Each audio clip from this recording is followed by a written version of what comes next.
Paz do Senhor, meus irmãos, hoje nós vamos falar sobre a soberania de Deus. Como texto básico, vamos utilizar Daniel capítulo 2, verso 20 a 22, que diz o seguinte: Falou Daniel e disse: Seja bendito o nome de Deus para todo sempre, porque dele é a sabedoria e a força. Ele muda os tempos e as horas. Ele remove reis e estabelece reis. Ele dá sabedoria aos sábios e ciência aos entendidos. Ele revela o profundo e o escondido. Conhece o que está em trevas e com ele mora a luz.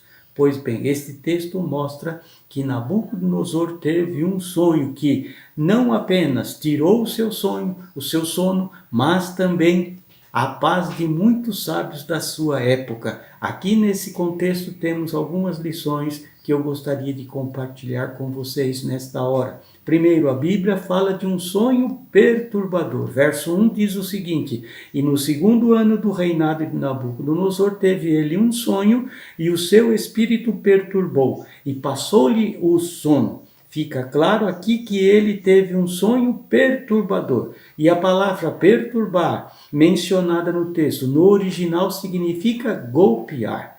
Portanto, neste momento o rei teve um sonho que o golpeou, deixou ele ferido, e isso revela a sua fragilidade.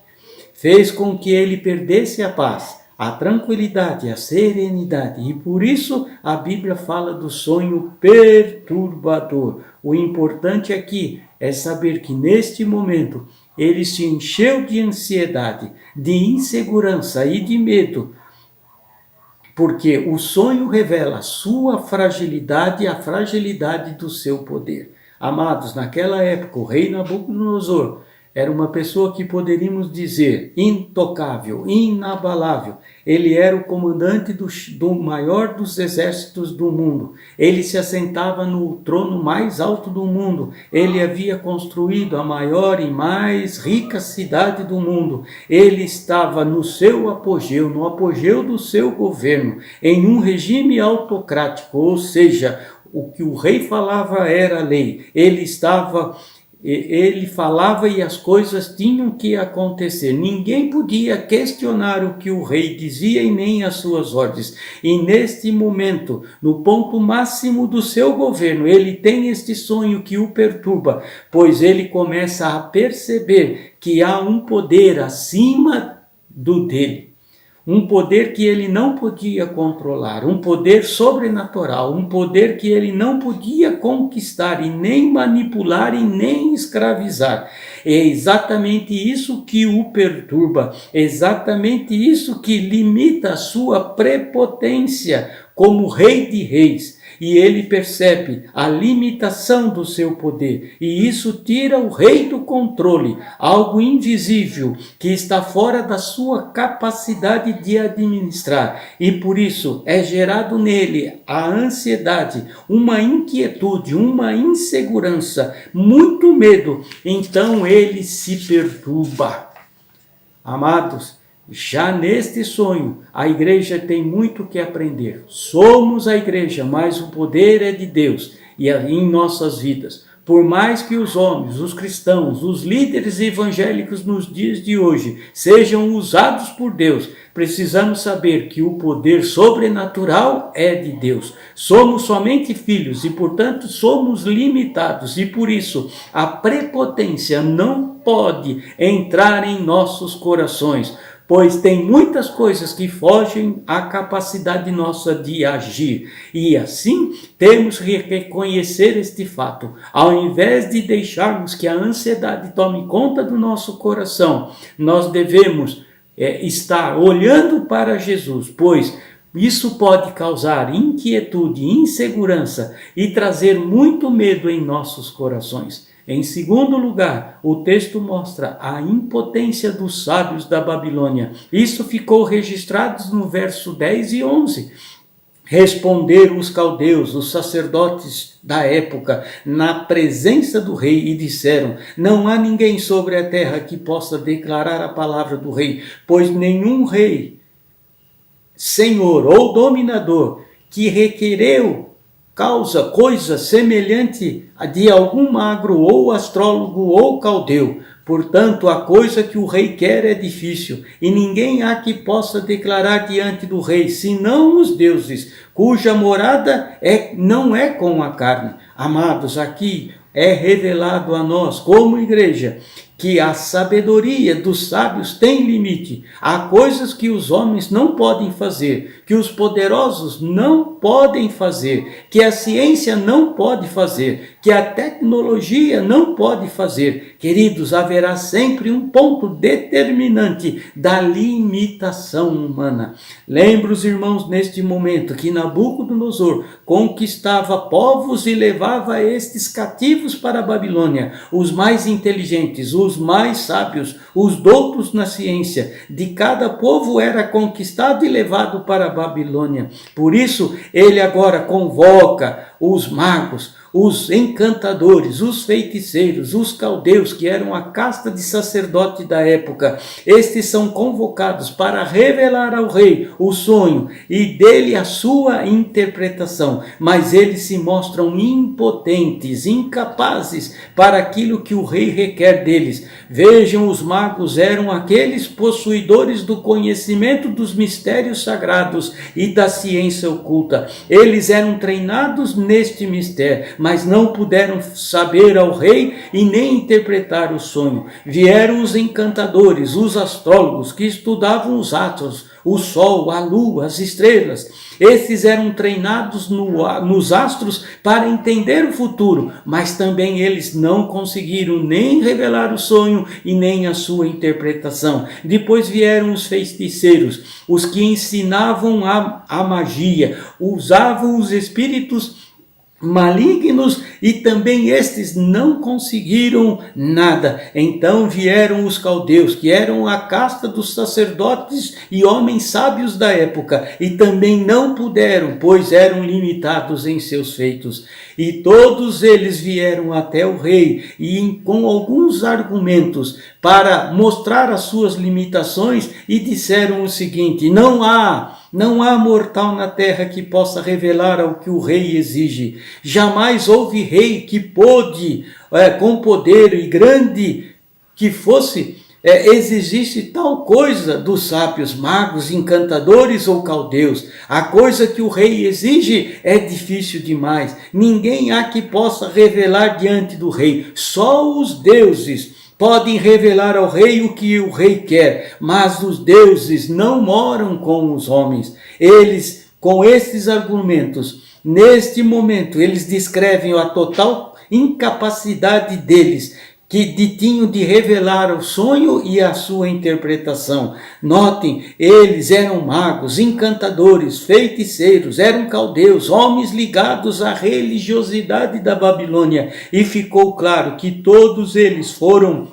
ineficientes, limitados. Isso ficou registrado no verso de número 11. Só os deuses podem revelar o que o rei quer, e eles não moram com Deus. Amados, aqui observamos duas coisas erradas mencionadas por estes homens. Primeiro, eles são politeístas, eles falam de deuses, não do Deus vivo, único e todo-poderoso. Segundo o erro mencionado por eles, os deuses não moram com os homens. Eles dizem que existem deuses, mas esses não moram com os homens, não se importam em estar entre os homens, não estão perto dos homens. Na verdade, os deuses não podem nos valer de nada por estarem distante dos homens. Eles são inatingíveis. Esta é uma forma equivocada de ver um Deus. No livro de Isaías 57, verso 7, ficou registrado o seguinte: sobre os montes altos e elevados pões a tua cama, e a eles sobes, alargas a tua cama, e faz concerto com eles, amas a sua cama, aonde quer que os vê. Aqui, meus irmãos, no livro de Isaías, está falando que o Deus vivo habita no alto e sublime trono, mas ele habita no meio também do abatido, do contrito de coração. Ele é o único e verdadeiro. Este é o Deus que está sempre presente, e nele não é um Deus distante, ele é o Emanuel, o Deus conosco. Em terceiro lugar, o texto mostra a prepotência dos poderosos. Nabucodonosor, ao convocar todos aqueles magos, encantadores, feiticeiros e caldeus, sábios, revela sua prepotência em alguns aspectos. Primeiro, ele exige dos homens o que os homens não podem oferecer. De certa forma, o rei estava dizendo: eu dei para vocês tudo aqui na Babilônia, a melhor escola, a melhor comida, as maiores oportunidades. Agora, eu exijo de vocês que vocês me correspondam, contando o sonho e a sua interpretação. Queridos, exigir das pessoas aquilo que elas não podem dar é prepotência, é exorbitar do seu poder, é ultrapassar o limite do bom senso e da sabedoria. Em segundo lugar, ele revela sua prepotência, oferecendo vantagens no verso 6. Se me declarardes o sonho na sua interpretação, recebereis de mim dádivas, prêmios e grandes honras. Ou seja, diz o prepotente: eu tenho poder e tenho dinheiro. Portanto, o prepotente tenta comprar as pessoas. Quem tem dinheiro e poder acha que tem a capacidade de gerenciar, de dominar as coisas. Esta é a característica do prepotente. Ele pensa que oferecendo tudo aquilo que os homens querem, ele pode conquistar e resolver a sua perturbação. Em terceiro lugar, Nabucodonosor revela a sua prepotência, determinando a morte de todos. No verso 5 ficou escrito: se não me fizerem saber o sonho e a sua interpretação, sereis despedaçados e as suas casas serão feitas em montouro. Percebo que o prepotente não somente quer destruir vidas, mas também os bens. Isso revela a insanidade e a loucura daqueles que são prepotentes. Amados, este relato de Nabucodonosor me faz entender que a prepotência é um mal que atinge os governantes nos dias de hoje, tanto na esfera política como na esfera religiosa em nossos dias. Com medo de perder o poder e o que conquistaram. Quanto maior a posição do homem ocupa, maior medo que eles têm de perder tudo aquilo que têm. Isso vivemos nos dias de hoje. A história relata que os grandes tiranos foram tiranos porque se sentiram inseguros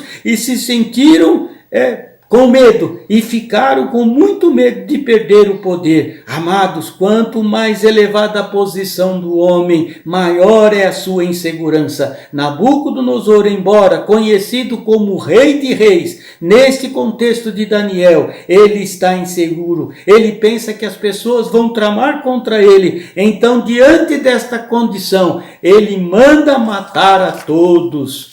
Percebam isso no mundo de hoje. Acontece a mesma coisa. Este relato nos mostra que o sucesso, a riqueza, a fama não podem dar ao homem e às nações a segurança que eles assim desejam. Hoje os governantes mostram a mesma insegurança de Nabucodonosor. Percebam, o mesmo aconteceu com Salomão também lá no livro de Eclesiastes, aonde ele fala que quando ele teve fama, riqueza, sucesso, prazeres, ele olhou para toda a glória e disse que tudo aquilo não era nada, tudo era vaidade. Aqui, queridos, tem uma lição para nós como igreja. A segurança não está no dinheiro, não está no poder, nem no sucesso, nem nada que possamos possuir. A nossa segurança, a segurança da igreja está no Deus Todo-Poderoso. Aleluia! A quarta lição deste livro de Daniel foi a interpretação de Daniel. O decreto do rei é assinado e todos os sábios, inclusive Daniel e os seus amigos, seriam mortos. Mas Daniel tomou 3 atitudes. A primeira atitude foi ir até o rei, no verso 16. E neste momento Daniel mostra iniciativa, Daniel mostra ousadia, meus irmãos, e é isso que a igreja, os cristãos nos dias de hoje precisam ter.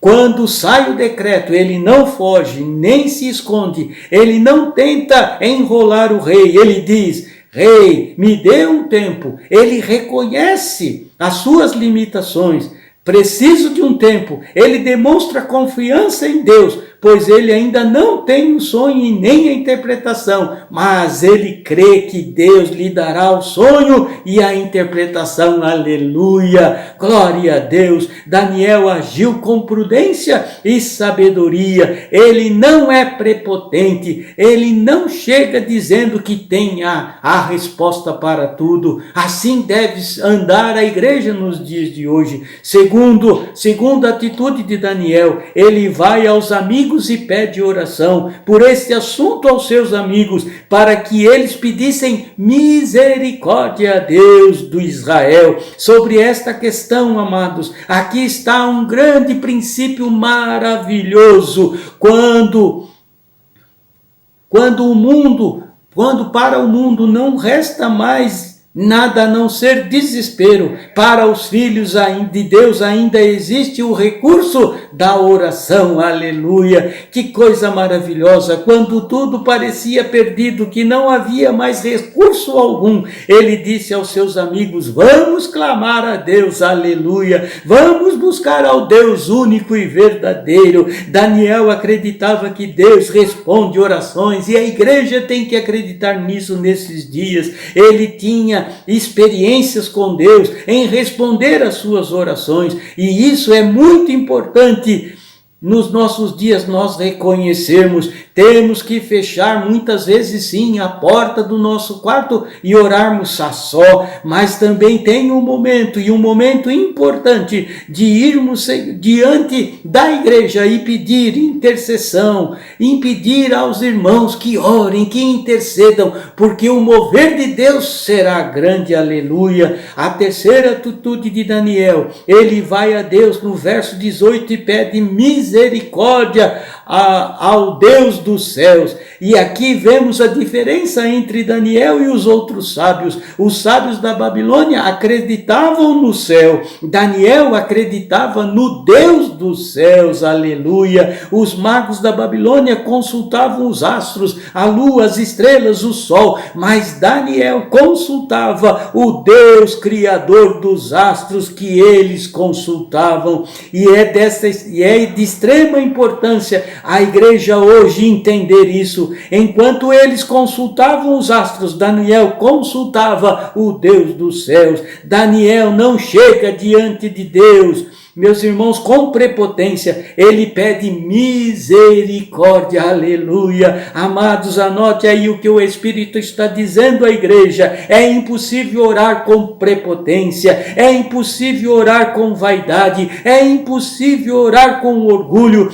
Temos que chegar diante de Deus e clamar por misericórdia, para que verdadeiramente tudo aquilo que precisar ser feito em nossas vidas e no meio da igreja seja feita assim como foi naquele sonho, aleluia. A quinta lição do livro de Daniel é a gratidão de Daniel. No verso 19 a 23, o texto mostra a grande gratidão de Daniel. Neste momento de gratidão, Daniel nos revela no verso 20 o seguinte: ele diz que em Deus se une a sabedoria e o poder, porque dele é o poder e a sabedoria. Queridos, aqui fica claro que o poder sem sabedoria é um perigo. Dar poder a um louco é um desastre, é um risco imenso. Mas o maravilhoso para a igreja é que o nosso Deus tem poder e sabedoria, e ele é todo poderoso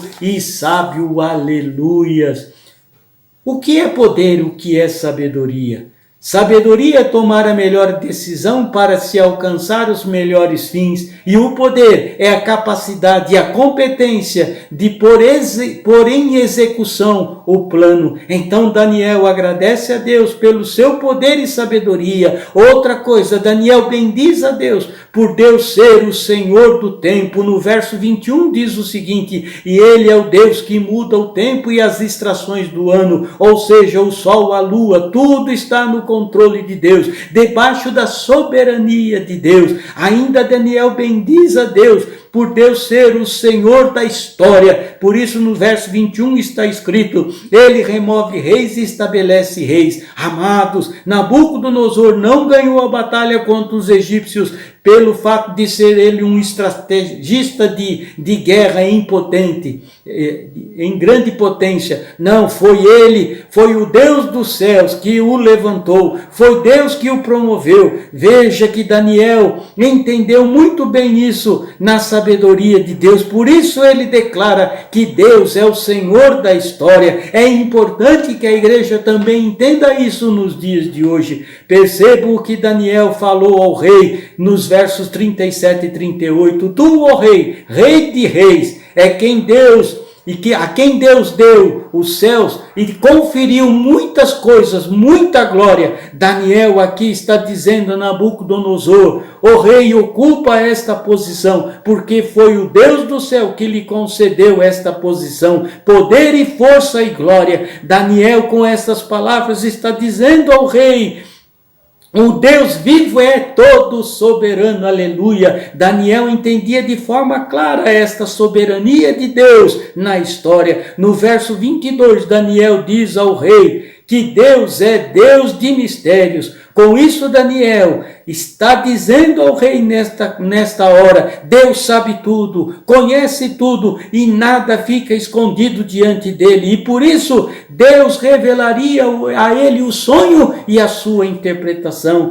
A sexta lição do livro de Daniel vem através da sua interpretação, onde Daniel primeiro exalta não a si mesmo, mas a Deus, dizendo ao rei o mistério que Deus exige. Nem mago, nem encantador, nem astrólogos podem revelar ao rei, mas há um Deus nos céus, o qual revela mistérios. Então ele me fez saber o que o rei sonhou, que é exatamente o que acontecerá nos últimos dias. Ou seja, Daniel ensina que o poder está em Deus e não na sua pessoa. Ele diz ao rei: a mim me foi revelado o sonho e a sua interpretação, não porque haja em mim mais sabedoria do que nos outros. Neste momento, ele não se promove, ele poderia chamar atenção para si, ele poderia chamar honras para si, mas ele não usa este momento para se promover, não, ele dá glória a Deus, aleluia. E é isso que a igreja tem que fazer. A cada manifestação de Deus no seu meio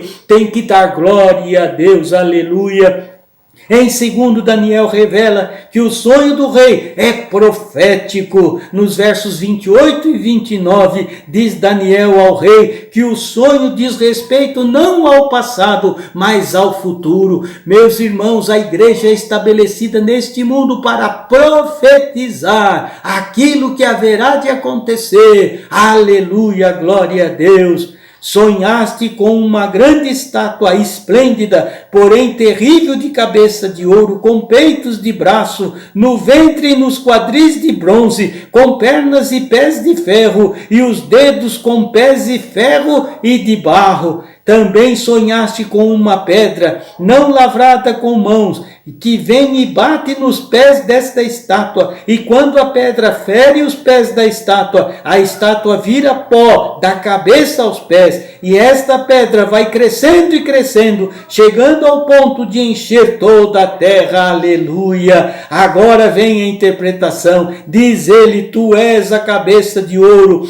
porque ele diz que o rei era cabeça de ouro e não a Babilônia, porque, como já dissemos, no reino de Nabucodonosor, ele era autocrático, ele era a lei, ele era o governo, ele era aquele que mandava e ninguém podia questionar, não tinha ninguém para fiscalizado, e por isso Daniel diz que ele era a cabeça de ouro, e ele continua a interpretação dizendo: o peito e os braços são de prata, e os braços são presos ao tronco, e estes braços eram reinos que haveriam de substituir o reino da Babilônia, e este novo reino surgiria da junção de dois povos, duas raças, os medos e os persas. E por que eles eram de prata e não de ouro? Porque no reino medo e persa a lei era maior do que o rei. E continuando a interpretação, ele fala de um outro império, e ele está falando do quadril e do ventre de ferro. Agora ele está falando e se referindo ao surgimento do Império Grego, que vai dominar toda a terra na figura de Alexandre o Grande. E continuando a interpretação, ele fala de um quarto império, se referindo às pernas de ferro e os pés de ferro e barro.